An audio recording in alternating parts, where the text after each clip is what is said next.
কিছুক্ষণ আগেই ideal high মাদ্রাসা দশম শ্রেণীর সেকেন্ড সামেটিভ ভূগোল প্রশ্নর পরীক্ষা সমাপ্ত হলো। আমরা দেখে নেব কোন ধরনের প্রশ্নগুলো এসেছিলো এবং তার সঠিক উত্তরগুলো কী হতে চলেছে। 100% সঠিক উত্তর। আইডিয়াল হাই মাদ্রাসা ইতিমধ্যে দশম শ্রেণীর সেকেন্ড সামেটিভ জিওগ্রাফি অর্থাৎ ভূগোল প্রশ্নের পরীক্ষা শেষ হলো। আমরা দেখে নেব কোন ধরনের প্রশ্নগুলো এসেছিলো। প্রথমে 6টি MCQ রয়েছে, তার 100% সঠিক উত্তর আমরা কিন্তু দেখে নেব। তো প্রথম প্রশ্ন আছে, রেডিও তরঙ্গ ফিরে আসে কোন স্তর থেকে? তাহলে বেতার তরঙ্গ বা রেডিও তরঙ্গ ফিরে আসে বায়ুমণ্ডলের, এটা হবে আইনোস্ফিয়ারে।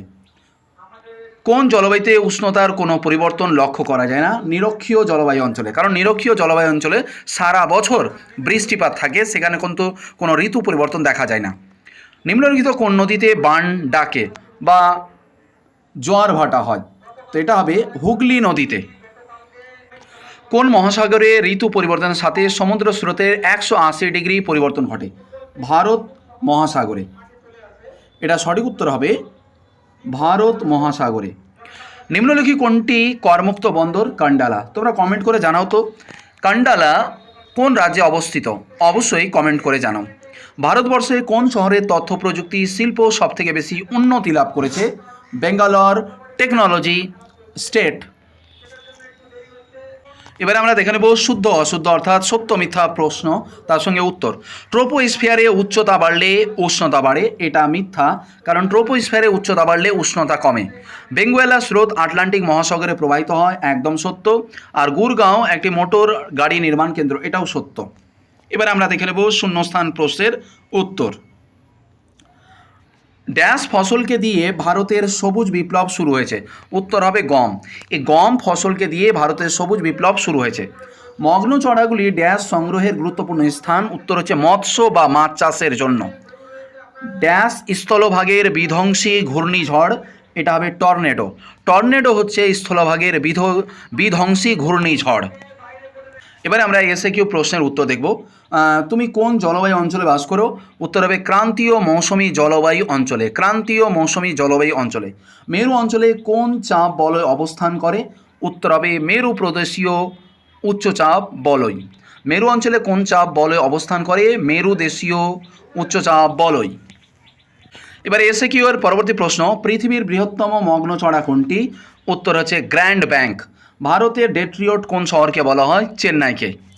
এবারে তোমরা 2 মার্কের প্রশ্নগুলো দেখে নাও। আকাশপথের 2টি সুবিধা লেখো।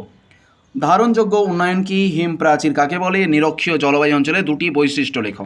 তোমাদের বলি এই প্রশ্নটা তোমাদের এই সেশন 2026-এর সেকেন্ড সামেটিভ যে সমস্ত হাই মাদ্রাসাতে হতে চলেছে বা হচ্ছে, এই প্রশ্নটা তোমাদের হাই মাদ্রাসার ক্ষেত্রে এই প্রশ্নটা হতে পারে।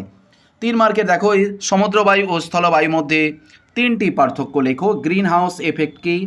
নরওয়ে উপকূল শীতকালে বরফ মুক্ত থাকে কেন? পশ্চিমবঙ্গের জনঘনত্ব খুব বেশি কেন? এবারে 5 মার্কের আমরা দেখে নেব চিত্রসহ পরিচলন বৃষ্টিপাত ও শৈলক্ষেপ বৃষ্টিপাতের প্রক্রিয়া ব্যাখ্যা করো। চিত্রসহ সমুদ্র স্রোত সৃষ্টির কারণগুলি লেখো। ভারতীয় কৃষির বৈশিষ্ট্যগুলি কী কী?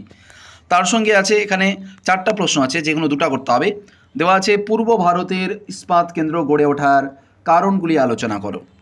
এবার আমরা দেখে নেব মানচিত্র রয়েছে, ম্যাপ রয়েছে, জায়গাগুলো চিহ্নিত করতে হবে। শিবালিক পর্বত,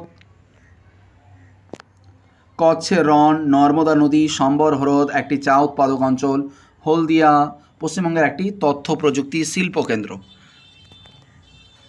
এই ছিল আইডিয়াল হাই মাদ্রাসা 2026 সেকেন্ড সামেটিভ দশম শ্রেণীর ভূগোল বিষয়ের পরীক্ষার প্রশ্নপত্র। আমি 100% সঠিক উত্তর তোমাদেরকে প্রদান করলাম। তোমরা অবশ্যই উত্তরগুলো মিলিয়ে নিও। যাদের পরীক্ষা হয়ে গেছে উত্তরগুলো মিলিয়ে নিও। যাদের পরীক্ষা 2-4 দিনের মধ্যেই আছে তোমরা প্রশ্নগুলো ভালো করে দেখে নিও, কারণ তোমাদেরও আসতে চলেছে। তো প্রত্যেকে ভালো থাকো, দেখা হচ্ছে পরবর্তী ক্লাসে। যদি ভালো লেগে থাকে অবশ্যই সাবস্ক্রাইব করবে আর লাইক দিয়ে একটা প্রেজেন্ট করে যাবে।